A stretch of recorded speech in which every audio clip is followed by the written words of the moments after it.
দিন কয়েক আগে অভিযান চালিয়ে সাইবার জালিয়াতির একাধিক পান্ডাকে গ্রেপ্তার করেছিল হরিহরপাড়া থানা পুলিশ। আর বৃহস্পতিবার সকালে গোপন সূত্রে খবর পেয়ে এলাকার একটি গুদামে হানা দিয়ে উদ্ধার করলো 17টি মোটরবাইক। গুদামের মালিক রিপন শেখ সহ মোট 6 জনকে গ্রেপ্তার করে পুলিশ। গুদামের মালিককে জিজ্ঞাসাবাদ করে গ্রেপ্তার করা হয় আরো 5 জনকে। দিন কয়েক আগে সাইবার জালিয়াতি চক্রের একাধিক পান্ডাকে গ্রেপ্তার করে সাফল্য পেয়েছিল হরিহরপাড়া থানার পুলিশ। আর এবার গোপনে খবর পেয়ে চুরি যাওয়া বাইক উদ্ধার করে আবারও সাফল্য পেল হরিহরপাড়া থানার পুলিশ।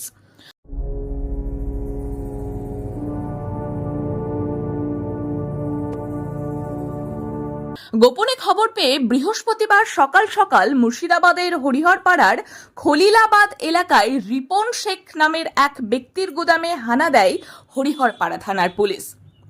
সেখান থেকে উদ্ধার হয় 17টি মোটর বাইক। শুরু হয় গুদাম মালিক রিপন সরকারকে জিজ্ঞাসাবাদ, আর তাতেই উঠে আসে চক্রের হদিশ। পুলিশ সূত্রে জানা গিয়েছে, ধৃতদের নাম রিপন শেখ, মনোয়ার শেখ, আশিক ইকবল, সুমন শেখ, রবিউল ইসলাম এবং সমীরুল শেখ। এদের সকলেরই বাড়ি হরিহরপাড়া থানা এলাকায়।